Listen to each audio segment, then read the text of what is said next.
Hello friends, இன்றைக்கி சிம்பிளான ஒரு காரக்குழம்பு தான் பார்க்க போகிறோம். புளிக்குழம்பு சொல்லலாம்.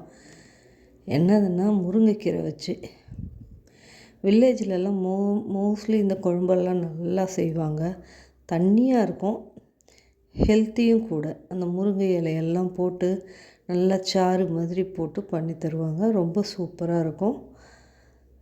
எதுவுமே இல்லை அப்படிங்கிறப்போ போனோமா, முருங்கைக்கீரையை ஒரு பிடி உடைச்சோமா, குழம்பு வச்சோமா, அந்த மாதிரி தான் இருக்கும். அவ்வளோ நல்லாயிருக்கும். ஆனால் தண்ணியாக இருக்கணும்.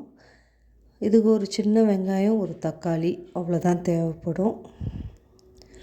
அந்த ஒரு வெங்காயம் தக்காளி நல்லா வதக்கிக்கலாம். கடுகு, உளுந்து, சீரகம், வெந்தயம்லாம் போட்டு நல்லா பொரிஞ்ச உடனே வெங்காயம் போட்டு வதங்கின உடனே தக்காளி போட்டு வதக்கிட்டு, அது ரெண்டும் வதங்கிறதுக்குள்ளே நம்ம ஒரு குழம்பு கூட்டி வச்சுக்கலாம். கொஞ்சம் புளி கரைச்சி, நெல்லிக்காய் சைஸ் புளியை கரைச்சி எடுத்துக்கிட்டு, அதில் மிளகாப்பொடி 2 ஸ்பூனு, மஞ்சப்பொடி, உப்பு இது வரைக்கும் போட்டு நல்லா கலந்து விட்டு, அந்த வெங்காயம் தக்காளி நல்லா வதங்கினதுக்கப்புறம் இதை எடுத்து இந்த கரைச்சி வச்சுருக்கிற குழம்பை எடுத்து அதில் ஊற்ற போகிறோம்.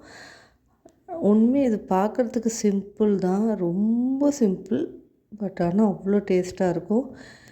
சும்மா இதை ஊற்றிக்கிட்டு ஒரு ஊறுகாய், ஏதோ ஒரு ஊறுகாய், கிச்சடி ஊறுகாய், நார்த்தங்காய் ஊறுகாய், ஏதோ ஒரு ஊறுகாயை எடுத்து வச்சு சாப்பிட்டு பாருங்கள்.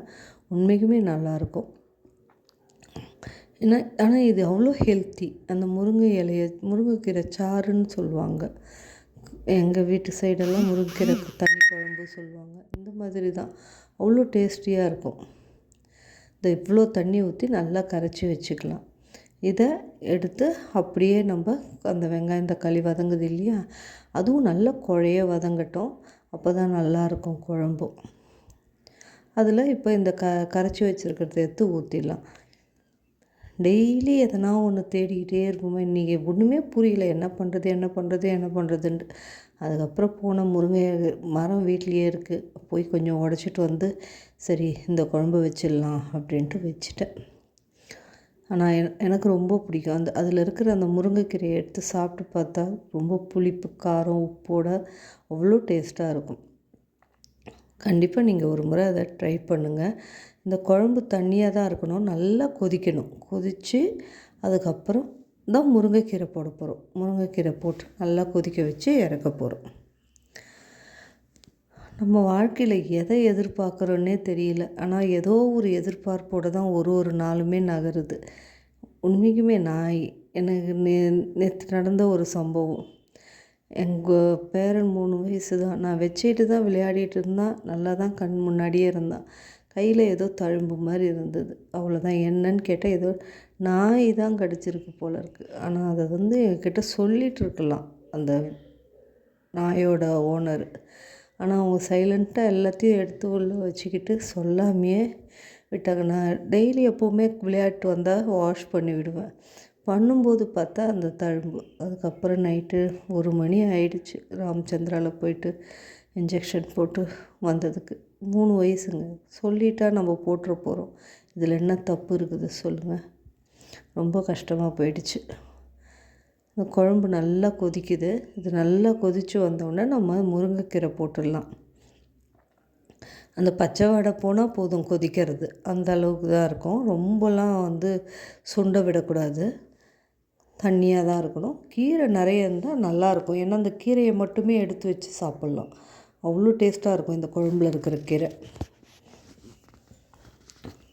அப்புறம் எத்தனை கிளினிக் தெரியுங்களா? 3 கிளினிக்கு அலைஞ்சு 4வது அவங்க டைரெக்டாக நீங்கள் ராமச்சந்திரா போயிடுங்க, டவுட்டில் எதுவுமே இருக்க வேணான்ட்டு.